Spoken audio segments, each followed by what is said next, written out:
मुमताज भुट्टो का कहना है हुक्मरानों की लूट मार में कौम की सिर्फ हड्डियां ही बची हैं। शाबाश मुमताज भुट्टो साहब, हजूर ये जो आप हड्डियों की बात कर रहे हैं ये तो बहुत पुरानी हो गई है जनाब। अब तो कई सालों से इन हड्डियों की यखनी शुरू कर दी हुई है बनानी। सही। जो भी हुकूमत आती है वो अपने अपने हिस्से की आगे इसके पतीले के नीचे घुसाती है। ये आपने कई बाजारों में यखनी वाली रेडी नहीं देखी जनाब? नीचे बड़ा पतीला पड़ा होता है यखनी का और ऊपर एक अकलौता कुकड़ जो अवाम है वो लटक रही होती है। हाय हाय हाय, हर हुक्मरान आता है अपनी अपनी मर्जी का मसाला यखनी में डालता है। कोई आमरीत का मसाला डालता है, कोई जमहूरियत का मसाला डालता है, कोई एहतसाब का मसाला डालता है, कोई मजहबी मसाला छिड़कता है। वाकई सही। ऐसे ऐसे मसाले डालते हैं कि कुकड़ को समझ नहीं आती कि मेरे साथ हो क्या रही है। सही। वो तड़ा तड़ पी रहे हैं प्याले मसाले डाल डाल के। अच्छा जी, सरदार लतीफ खोसा ने गवर्नर हाउस में अरकान असेंबली के हमरा क्रिकेट खेली और खूब चौके लगाए। इतनी सीरियस बात के बाद देखो कौन सी खबर सुना दी। लतीफ खोसा साहब क्रिकेट खेल रहे हैं तो ये सीरियस बात है। वो स्मार्ट से वो छोटे से कद के आदमी है, उन्होंने क्या खूब चौके मारे होंगे। एक चौका गुण के हथे चढ़ गया, वो उसको खूब मारा होगा कि कितने फ्रेंडी है चल कर दौड़ जा। वैसे भी चौका मारना उनके लिए सौखा है। हाँ, क्योंकि वो तैयारी शेरी पकड़ के जब ग्राउंड में आए ना पैंट शर्ट बन के, हेलमेट की उनको जरूरत नहीं, उनका बिल्टन हेलमेट है। आगे आए हैं राजा रियाज साहब बॉलर, उनका भी हेलमेट है अपना। बॉलर का और वाहिद ये मैच हुआ है जिसमें बॉलर ने भी हेलमेट पहना हुआ और बैट्समैन ने भी पहना हुआ। और चौके भला किस तरह मारे हैं खोसा साहब ने? राजा रियाज साहब जब गेंद फेंकते थे तो साथ कहते थे खोसा साहब हरियाणा से रावला आया ये। अब इसमें चौका ही मारना, उन्होंने तो थपका तो नहीं मारना। गेंद ने बैट्समैन से निकल जाना था पीछे विकेटों की तरफ, सिर्फ इसलिए नहीं निकला कि पीछे विकेट कीपर चौरी यही खड़ा था और गेंद राणा से रावला, उसने कहा विकेट कीपर के हथे नहीं आना, चौका खा लेना। अतालवी वजीरे आजम की करोड़ों डॉलर्स की अय्याशी का पर्दा चाक। मैं सदके जाऊं। हाय हाय हाय क्या हो गया? ओए ओए क्या हो गया तुम्हें? क्या हुआ? ओए अतालवी वजीर आजम है। अच्छा अच्छा अच्छा अच्छा, मैं भी कहूं मेरे मुर्शद के पास तो डॉलर होते ही नहीं है यार। मेरे कानों में वजीर आजम का लफ्ज पड़ता ही है तो मेरे हाथों से तमाल निकल जाती है। ध्यान से पढ़ा करो खबर। अब पूरी खबर सुना तो करो। खुदा का वास्ता, क्यों मुझे मुर्शद से लेतर पड़वाने हैं तुम्हें? उन्होंने ये सारी रकम अपनी गर्लफ्रेंड्स और दावतों पे उड़ाई। यार ये बंदा भी वैसे बहुत ही को गंदा है यार। हर दूसरे दिन इसका कोई इसी तरह का स्कैंडल निकला होता है, अय्याशियां करते हुए, कभी पैसे लुटाते हुए, कभी कोई गर्लफ्रेंड के साथ वॉक करते हुए। पता नहीं किस किस्म का वजीर आज़म है, हर दूसरे दिन पकड़ा भी जाता है। को बेला सा बंदा लगता है मुझे।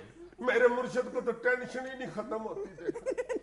कभी रेमंड डेविस की टेंशन, कभी पेट्रोल की कीमत की टेंशन, कभी एमक्यूएम की टेंशन। पर यह तालवी भी ये हम देखो याशियां करता फिरता। कोई बात नहीं मुर्शिद पाक, जो दिन नहीं ना रहे तो रहेंदे एदे भी नहीं, कोई बात नहीं। एक तहकीक के मुताबिक गन्ना आज से 3000 साल कबल सबसे पहले हिंदुस्तान में उगाया गया था। बिल्कुल ठीक है, वो उसके कद से पता चलता है कि सबसे पुराना फ्रूट यही है। जाहिर है इतना टाइम तो लगता है यार छोटे से फ्रूट को इतना कद बड़ा करने का। और वैसे भी ये तहकीक इसलिए सच्ची है कि ये जो हिंदुस्तान का इलाका था ना जी, ये दलेर इलाका था। जंगजू लोग थे यहाँ पे, ये लड़ते थे डांगों के साथ, और फिर डांग चूंकि इनका असला होता था और इस वेपन को जदीद बनाने के लिए इन्होंने फिर नए नए तरीके से बीज बना के तो इसको बोया। उन्हीं बीजों में फिर एक बीज गन्ने का भी निकल आया। पता ही नहीं चला इनको तो कि गन्ना बन गया हुआ। ये तो बात समझ के एक दूसरे को कब मार रहे थे, ठा ठा ठा। वो तो एक बंदे की पुड़पुड़ी में बच गया तो इधर से जूस निकल के उसके मुंह के करीब आया ना। ये तो बहुत अच्छा। उसने फिर जब मारने वाले को कहा ना कि यार एक डांग और मारी, वो मारने वाले ने सोचा कि गल को गलती है, उसने बजाय उसको मारने के अपने सिर में मार दी। उसको भी मजा आया। उस पे पता चल गया कि लो जी गन्ना यार गन्ना ये। पहले हैरान होते थे कि यार यार इस बांस की छत डालते हैं तो छत को कीड़ियां क्यों चढ़ जाती हैं?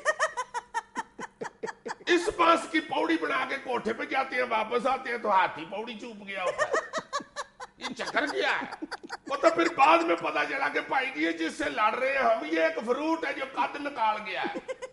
और बेचारा जंग के खौफ की वजह से मोटा भी नहीं हो सका। हैदराबाद में नकली पिस्तौल से लूटमार करने वाले डाकू की शहरियों ने जबरदस्त पिटाई कर दी। नकली पिस्तौल से लूट मार, बहुत ही शौक हो तुम यार डाकू भाईन। नकली पिस्तौल लेकर डाका मारना शुरू कर दिया तुमने। ये इतना भी कोई फालतू काम नहीं है, कोई पैसे इन्वेस्ट भी करने पड़ते। डकैती को इतना भी मूली काम नहीं है। किसी भी किस्म की डकैती हो जनाब, इलेक्शन में डकैती हो, सियासत में डकैती हो, करियर की डकैती हो, बिजनेस की डकैती हो, एक अहम बिजनेस है यार, इसमें कुछ इन्वेस्ट भी करना पड़ता है। 5% ही करो। तुम भतीजे की नकली पिस्तौल पकड़ के असली डाका मारने चल पड़े हो यार। इतने तुम शौखे डाकू, कंजूस तरीन आदमी। तुमने सोचा होगा मुंह से ही ठा ठा करके डरा लूंगा लोगों को। इतने भी नहीं लोग डरे हुए, को अकल करो यार। एक काम ये रह गया था, ये राइयत वाला, वो भी तुम बेड़ा गर्क करना चाह रहे हो उसका। इज्जत वाला। किसी असूल के साथ इस काम को शुरू करो, को कमेटी शमेटी डाल के असली पिस्तौल खरीदो। उसके बाद किसी सीनियर डाकू के गोडियों को हाथ लगाया करो सवेरे सवेरे। किसी SHO पे चादर चढ़ाओ, किसी जेल पे जाकर दीवा जलाया करो, फिर जाके कहीं अवाम लानती और फटकारें डालती है। हमें नहीं इज्जत मिलती इसमें।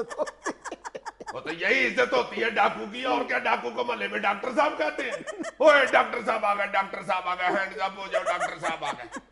डॉक्टर साहब कल की मेरे सर में दर्द है जनाब, 32 बोर की पेन किलर मार दीजिए। नाज़रीन, ये था आज का हस्बे हाल। खुश रहे, खुश रखें। आपसे मुलाकात होगी इंशाल्लाह कल। अल्लाह हाफिज। डॉक्टर साहब मैं हाथ नीचे कर लूं, इलाज हो गया जी।